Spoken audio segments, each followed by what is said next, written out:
Hello, my name is Tarja Huuskonen, And I'm Cheri Ballinger.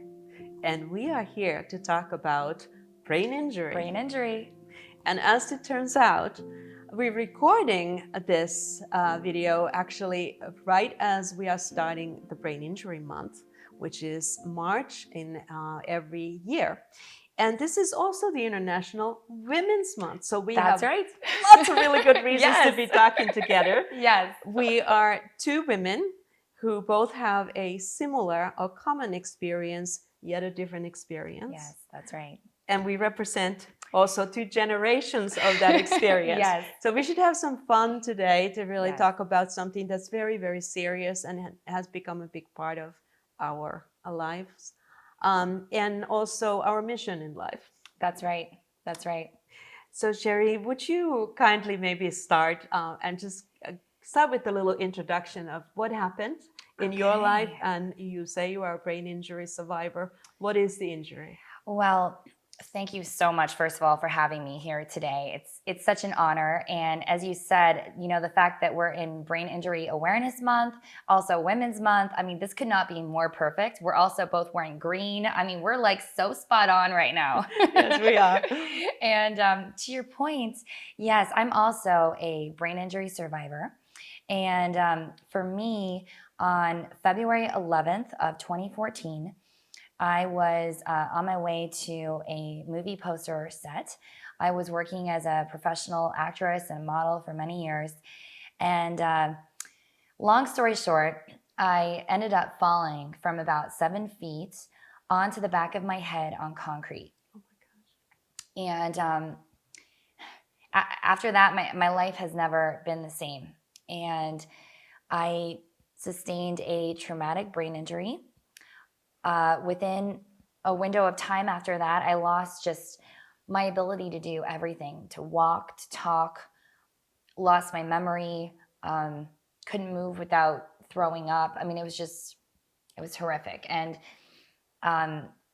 unfortunately, my recovery was super long, and I was down and out of the world for like 4 years. Oh my goodness. So, this is so personal to me. And that's why it feels so good to speak to someone else who's also a survivor. And, with brain injuries, it's that kind of thing where you don't wear a cast, you can't see it.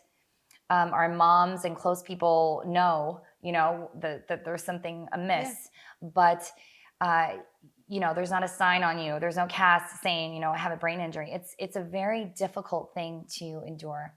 And so I'm very, just feel so blessed and honored to be able to sit here today and be able to speak about it and how far I've come. Life is so beautiful. And you just had your anniversary. That's right. You said February 14th, right? February 11th. 11th. February 11th, yes. Well, yes. Congratulations for Thank that you. anniversary and Thank for you. the recovery. You look beautiful today, and you're Thank right. you. Likewise. Looking at you from the outside, one would never guess that you are a brain injury survivor. Yeah. I know you understand, and that's the thing. And that's why, we were speaking earlier, we could speak nonstop over here because it's one of those things where if you've gone through it as well, there's such an importance to speaking about it. It's so important to speak out, right? Yeah. And so what's interesting also is we talk about our common experience, but so your brain injury was caused by really an accident, right? Which is a very common reason for having a brain injury. Yes. Mine, on the other hand, is probably less common actually because it was a ruptured brain aneurysm, one that I had no idea that I had. I was having the time of my life, similar to yours, right? And in fact, I was in a work weekend here in California and was kayaking in Ventura Harbor, talking to the person, luckily in a double kayak that I was with, saying, if I croak today, I have absolutely no bucket list. I've had this fantastic life. I've been able to be everywhere in the world and kind of just do what I really want and love. Yeah. Well, about an hour later, the universe decided to test that sentence, and I got the worst headache of my life. And by the time she got me to the first hospital, I was paralyzing on one side. And from there, I ended up in a second hospital and 7.5 hours of brain surgery. Major hemorrhagic bleed. So that's deadly usually. So 50% of people who have what I have die actually on the way to the hospital. Absolutely. And like the traumatic brain injury, it's the same kind of a thing. For those who survive, there's varying levels of disability that you will see. And then some of us who actually are lucky enough to regain enough of a physical ability to walk again and all of that over time. But recovery can take a long time. Yes. So you said yours took 4 years. Yeah, it was so difficult and it was slow. I was on every kind of medicine you can imagine. I was mostly bedridden. And for me, I had a lot of very female specific issues that the doctors just couldn't really pin down, if you will. And the only thing that everyone knew was, I had a traumatic brain injury. Yeah. And so it was grueling. And then, as you know, like things just start snowballing. So it's like you get better, you learn how to walk again, you learn how to talk again, but then you kind of almost hit like this wall. Yeah. And it's so depressing. It really is. It's very, and I lost everything. My whole life just stopped. And, you wonder, okay, I mean, here I am. It was, again, I'm so grateful for my life and to be able to have conversations now, But, it's something you just said, I think is really a distinguishable factor in brain injury. It's an acquired brain injury. Yes. It is not something that over time you just kind of develop or you're born with, right? Right. It is something that surprises you. Yes. And this is the element of surprise, I think, is what makes it also very hard, because one day everything is going one way in on your top life. of the world. Absolutely. Yes. Or whatever that means to you. Yes. And literally, just like that, everything changes. Yes. And, you and I both actually got to know each other through the Same You organization. That's and we'll right. talk about a little bit more about Same You later. But I think I love the name of that organization that actually very much supports brain injury survivors. Yes. Because of this idea, same you, same you. Because, for me, it was actually a lot of introspection during the recovery. Like, am I still the same person? Right. Yes. And what does that mean? Yes. So are you still the same person? Well, I mean, you just hit the nail on the head right there, because that's why I get why Amelia and Jenny named it the Same You. Yeah. Because you are the same. Yes. But not. Exactly. I mean, I'll never really ever be the same, but I have learned through this process and coming out on the other side of it that, you know what? I wouldn't want to be. I'm glad that now I'm different, because, something I speak about now is you can change anything in your life that seems so hopeless and negative, the most horrific situation. I mean, losing everything. I mean, my life's just stopped, but I firmly believe that you can change everything like that into a positive. Yeah. And so I love the idea that they named it the Same You Foundation, because you are the same, but not. But you know what? Somewhere there. That's right. There's the heart. That's right. See, that's the thing. Right. See, you don't want to lose. That's you right. don't want to lose Same the word. hope That's the key. that is in the heart. That's right. right. And Same to me, heart. this is such an important part, because yes, it is.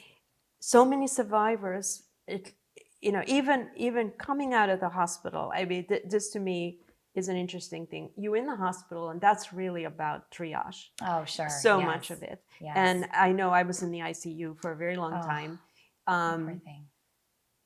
And there you well taken care of. You don't really, personally, I really was not conscious very much of that time initially. Yes. And I wasn't thinking about life forward. It was really, in fact, I gave up on living. I was in end of life, and I didn't think I was going to come out of the hospital. Right. The care was amazing. And then one day is the day that you waited for so long to be able to go home. Yes. You waited, and then you get in the car, somebody takes you home, and you see everything, and you look around, and it's like, okay, I don't know what to make out of this now.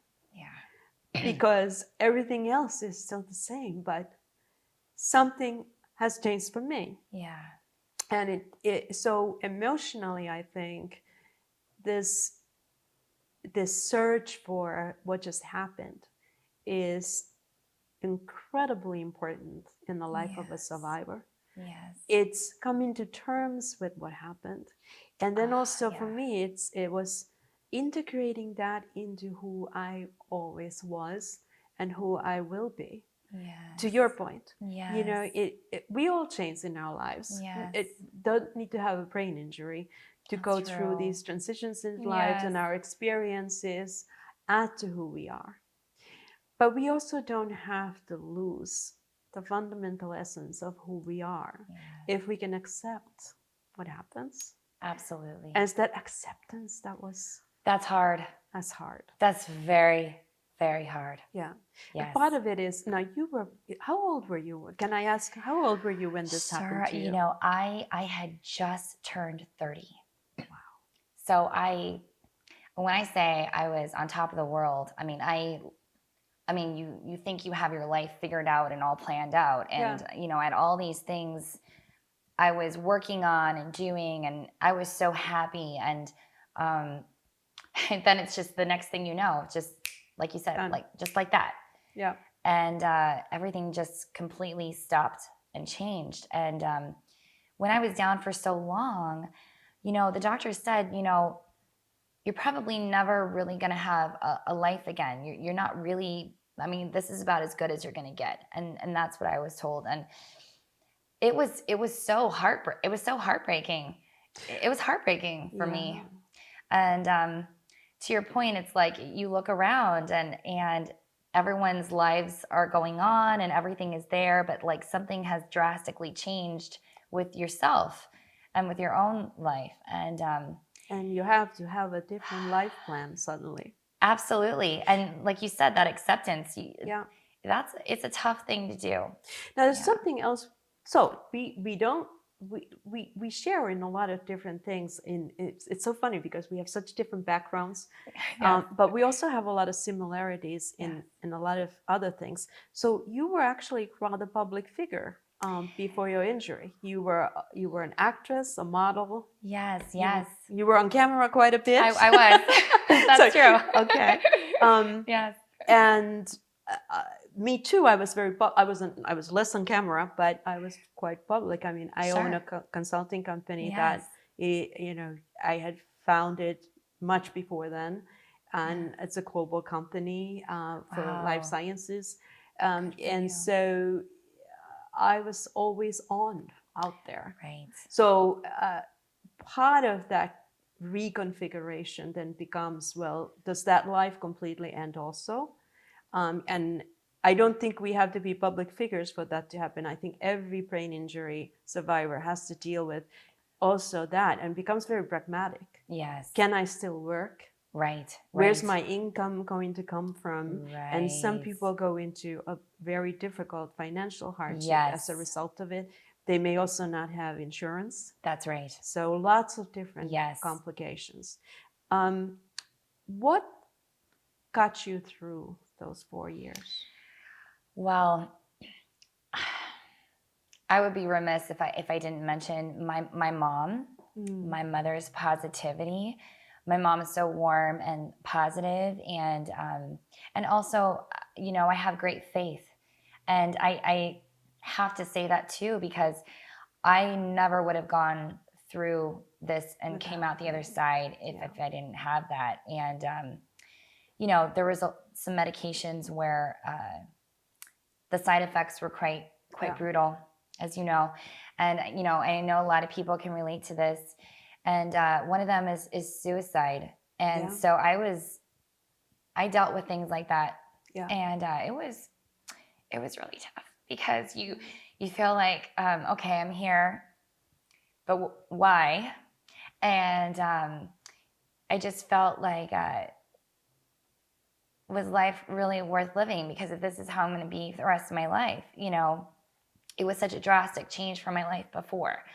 And it's a tough pill to swallow. So that's why my whole thing now is to give people hope, because there's always hope. I mean, I felt like so hopeless a lot of the times, but my mom was always, you know, never underestimate the power of someone around you giving you positivity, because it's so important. Even if you think that you're not getting through to someone, you are. And it's so important to give people positivity. And also my faith, I would never be here without that. And I feel so blessed. And I firmly believe that everyone has a beautiful purpose and mission in life. And we're all different in a beautiful way. And even if I never came out of the other side and you know, I experienced really a miraculous healing, even if I didn't have that, I would still have a beautiful purpose and mission in this life. Yes. And I think that everyone does. And I think that's so important to convey to people, because I know there's a lot of people out there who feel hopeless. Absolutely. Well, we know. Yeah. We've been there. Well, and, you know? Yeah, and I think what's important about this is we have to talk about that. Yes. Because I think that a lot of times we don't. That's right. There are a lot of brain injury survivors. Same with static is 1 in 3 people sometime in their lifetime are going to come. Just think about that. Have a brain injury. That's a lot. 1 in 3. 1 in 3. That's a lot. That's a lot. And so, and do we hear people talking about it? Not very much. Why is that? Brain still has this stigma. Yes. And somehow we are kind of prisoners of that stigma. Right. So being the stubborn Finn, and you know I'm from Finland, yes. I decided that if there's one thing I will do in this second chance of my life is to speak up about that experience. Yes. And I think going back to sort of sometimes we think of these things very much as physical. Right. You talked about a very difficult time that was really a despair time, right? And I totally relate to that. Yes. So having not just the supportive relationships, such as family and friends, but also having support services. Yes. That, you know, whether that's social services or counseling, whatever is needed. Mm-hmm. This is something that's missing in so many cases in the life of a survivor. Absolutely. Yeah. And you know, I think that that's why I love SAMU's focus on the patient in the recovery stage, because, you know, quite often we talk about, you know, the immediate stage in the hospital, the ER, all these things, which is important. But a lot of times the recovery stage is kind of skipped over because it could be very lengthy. Totally. Yeah. And I love how their focus has really been, you know, not forgetting people in that recovery stage. And it's just really important to highlight that. And they've done a beautiful job in doing so. And actually, they're very different from a lot of other organizations in that. Yes. And I had the opportunity to have Jenny actually in my show. I saw my that. Leaders to Yes, show. I love her. She's fantastic. She's such a ball of energy she as is, well. She I mean, is. What a powerhouse, yes. one woman powerhouse. But I think what is also wonderful about that approach that SAMU has integrated into their agenda is that they're not just looking at the traditional ways by which we can provide the support. They are really building a global platform in a beautiful way that becomes repeatable, different kinds of support programs. And see, this resonates for me a lot because it took me a while. It took me actually 2 years before I was able to be in a place where I could travel. Yes. And so my neurosurgeon finally said, okay, I'm going to give you a green light. Nice. So the first flight to Buenos Aires was, that was me. Oh, that's And nice. at 3 months, there, I decided I wanted to go there because I still couldn't have my balance. I was walking, but my balance was really bad. Yes. But I had always had dance as part of my life. I love that. Finnish people love dancing. I love that. We also love tango. Oh, I love that. Now, there's like a whole other story that we'll talk about some other day around Finnish tango. But I thought, okay, tango comes from Buenos Aires. And tango is based on walking. So if you can walk, you can dance. That's the idea. I love it. But can you dance in high heels? It's like a whole other thing. You would think that these high heels that we are. Let me look at your heel. Oh, yeah. I can see that's about. You're all about the high heels. As soon as I can wear them again. I'm wearing boots today, but I was so like I wanted to recover so bad so I can wear high heels again. Yeah. Well, I felt like I was on top of a ladder on those high heels the first time, and I would be very wobbly. But now I can actually wear them. I love it. What was important though about that experience was that I was able to find an instructor there who would work with me with all the broken brain issues that I had. One of which, by the way, is that I cannot anymore take verbal direction. Because I have a short-term memory issue, and because I cannot continue I need to be visually seeing it. And even then I have to kind of walk through it in a very different way. Well, dance instruction happens to often happen very much verbally if you go to regular dance classes. Okay. And of course, it gets a little stressful. Yes. But what I have learned is that my body is quite capable of learning a lot. I love that. And the muscle memory actually is now giving, I think my muscle memory is telling my brain sometimes what to do instead of the other way around. I love which that. has been just so beautiful. That's beautiful. And actually, we just had a brain tango event here in Ventura. I missed that. Yeah, when you said, I cannot wait to go. You're coming to my next Okay, brain I'm tango. going to the next one. And I'll we'll get you some private lessons before that. But that's another thing is you said that whole support, how important that is. It's so important. Community support also, acceptance that you can actually do these things that you don't think you can do, and you don't have to be perfect. It's true. And to that point, I was thinking, what you were saying, another reason why I think it's not talked about as much is, I don't know about you, but when I had to learn how to talk again, I was so terrified to speak to people. I mean, I had to learn how to socially interact. And so I went from being super bubbly and extroverted to super shy, thinking, oh my gosh, what do I say? Who is this? Do I look like the brain injured girl? I had so much of, so many blockages there. And so I think that that's part of it too. A lot of people are afraid to just speak. I mean, I was terrified to talk to people. Yeah. I mean, to this day, I've had to relearn how to do that. And that's why I just get so excited about life, because it's like, wow, I've come so far. I'm literally sitting here having a wonderful conversation with you, thinking about the tango and dancing now, by the way. You know what I mean? But, it's a process. It is a process. It's such a long process. And so, I just want people to feel too, like, don't be hard on yourselves. I was so hard on myself because it's like, I was so afraid. Yeah. But I want people to just not be afraid. Don't be afraid, Yeah. Like that's another reason why, like, having organizations like the Same You Foundation is so good, because to your point, community, right? Yeah. And don't be afraid. Yeah. Everyone's got something, everyone's dealing with something. Yeah, and it's interesting. We often talk about courage and those things, and of course we hear you're a survivor, you're so brave. The reality of it is, for me, was, you know what? I'm not really all that brave. Right. I'm a very strong woman, and I always have been in the traditional ways of thinking of, I'm very independent. I know what I want. That didn't change. But what I had to really face was my own vulnerability. Yes.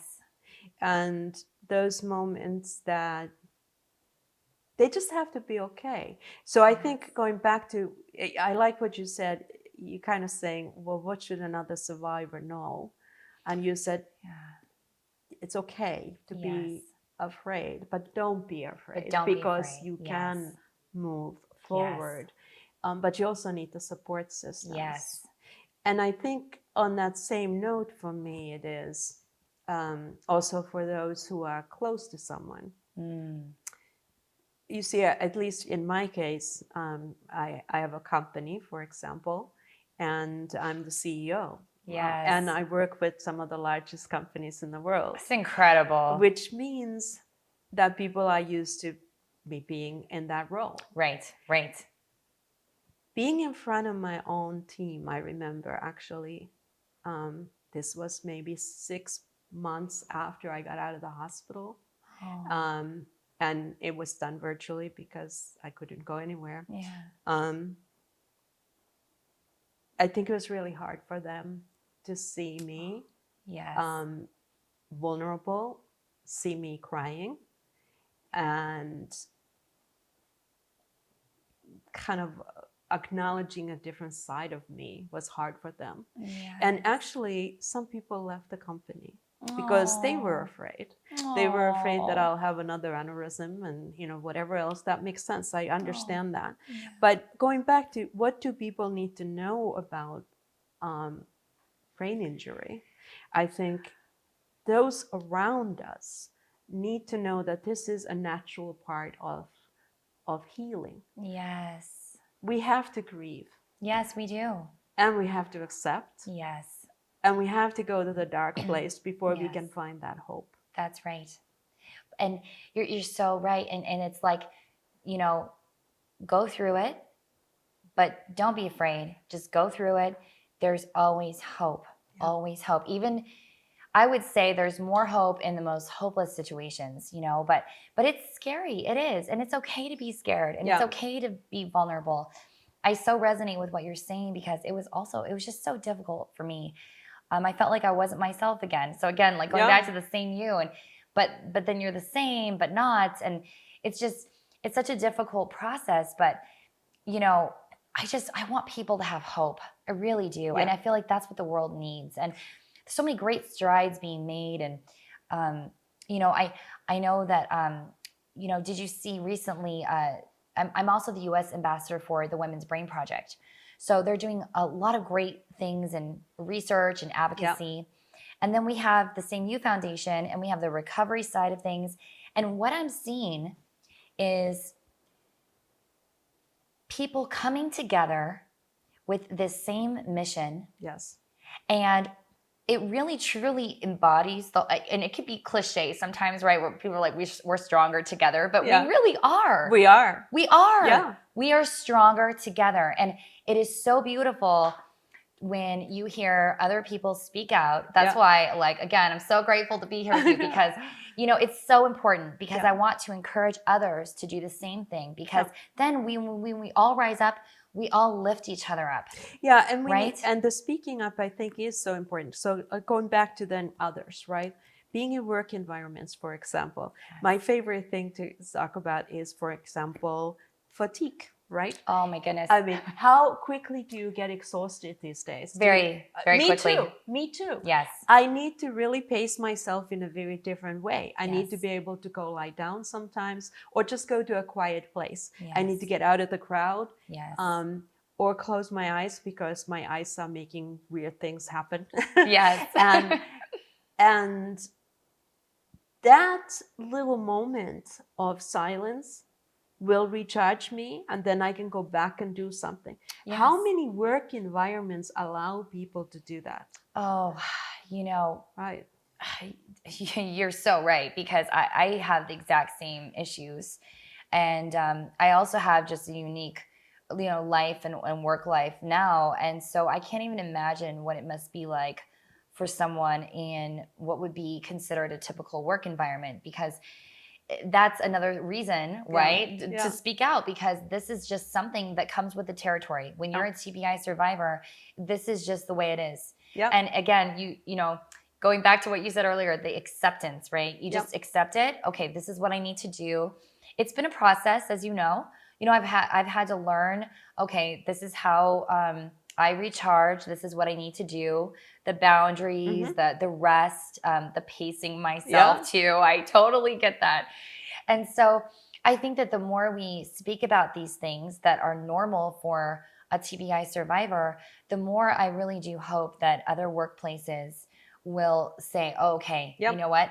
We get it. We understand. Let's accommodate. Let's accommodate. Well, and very importantly, I think, you know, we both have created those conditions in our lives where we can do this, right? That's right. And it's a little bit easier doing what we do because we're not working for someone else per se. Exactly. On the other hand, imagine everyone speaking up in their work environment and asking for what they need.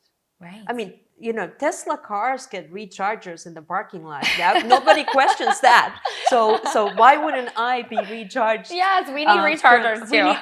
We need people rechargers, right? Yes. And I think this is okay to do. It's okay to ask. Yes.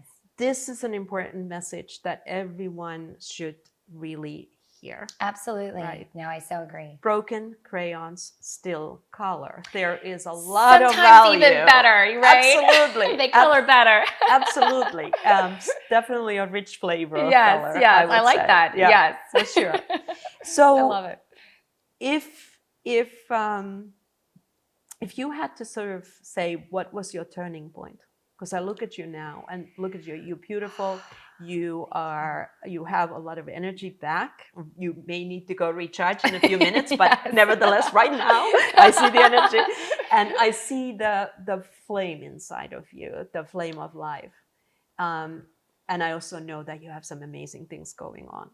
So what was the turning point for you in your recovery? I think for me, you know, when I was down for all these years, and when I hit, I want to say it was about 3.5 years after my fall, that was when I first started to see a little bit of a shining light at the end of the tunnel. And I actually had a glimmer of hope. I went and saw a new doctor. She was fantastic. And it was such a game changer for me. And so I had suddenly this hope that really, like, I had not personally felt before. So I was down all these years and then this happens. And for me, it was like, oh my gosh, wait a minute. Like, there is a chance I'm going to have a life again, which I didn't expect. And I had already accepted, okay, I'm going to be like this. So when that happened to me, a strange thing happened, because for me, that was almost like my rock bottom, because I didn't know what was I going to do. And so I went into this place where I call, like, it was like my place of just surrender.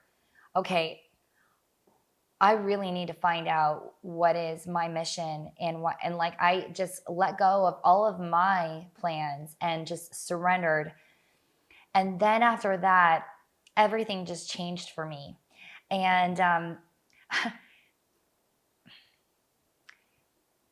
I'm so blessed. I never ever thought my life is so amazing now. It's incredible, and I never ever thought I would be like this. Never. I feel like I'm so grateful. So that gratitude, you know, it's oh my gosh, when people say live in gratitude, it's true. I mean, the gratitude is really key, because I see everything now in a different way, through a different lens. Yes. Right? I see it through a different lens. And I mean, everyone's laughs at me now. They're like, Cheri, you're excited about everything. I'm like, yes, I'm excited about everything. It's true. Yeah. But we all should be. We all should be. Life is a beautiful amazing. gift. Yes. Absolutely. It's amazing. Life is amazing. It is. And I think the little things matter. It is. The little things matter. And don't they matter to you more now? Oh my gosh. For me, that's how it is. Yeah. Yeah. Everything that's little, like even just the most beautiful sunset or sunrise, I'm just in awe. Yes. And sure, I loved it before, but now it's so much more meaningful for me. And so I just am on fire for life. And I have so many beautiful things going on. And I'm so blessed and so grateful. But you know what? My mission, though, is I know what it is. And it's to bring people hope. It's to bring people positivity, to make beautiful, positive changes. And I really believe that, like, we are stronger together, right? We are strong together. Yes. I need to go back to this moment that changed things, because you said Yes. surrender. I think one of the big learnings that we all have to keep in mind is that maybe what keeps us sometimes from being able to find that new path is because we want to hang on to the old path. And it's not until we allow actually that path to not go away, because it was a perfect path for when it was appropriate. Yes. So it still is a part of who we are and what brought us here. Yes. But allowing it to be that. Yes. And opening ourselves to something different Right. and more. We don't need to know what that is. That's right. And that Yes. is not a life lesson just for brain injury survivors. I think I it's actually so agree with that. I think it's a life lesson for everyone. Yes, Yeah. yes. So we could probably talk for a very, I very know, we long could. time. And I think I have a feeling we will be friends forever. We will. Yes. I would like to maybe end our conversation with one wish. Okay. One wish that you have. Well, I think that my wish really is in being given a second chance at life to not only live it to the fullest, but to do as much good as I possibly can and to really make it count. Because we only get this one life. And, I genuinely believe I was given a second chance. And so when you have that, some people don't get a second chance. So my wish really is to I just want to leave a legacy of positivity and hope. That's beautiful. That's beautiful. Thank you. And I can say ditto to that in many, many ways. I would, for myself, maybe, I'm going to say the L word here. Oh, go ahead. Love. Yes. Love is really important. It's everything. And I think being able to feel love in a different way in the world is what we all need. Yes. But people who go through things like we have, love actually plays such an important part in that recovery. Oh. And love isn't just about the person that we call our lover or whatever. Yes. It's not just about the mother and the father and the kids who are very important. It's not just about the close relationships. To me, love is in every day, Yes. in every small act of kindness that happens in the world. And one funny thing for me is I find so much joy now because I see the love that surrounds me. Yes. And I realize that I'm not alone. And so my one wish for all survivors is that they both allow the love to enter their lives. Oh, that's beautiful. And keep spreading it. Amen to that. That's beautiful. I so agree. Cheri, it's been wonderful to be here with you. Yes, likewise. Good luck forward to you. Likewise. Amen.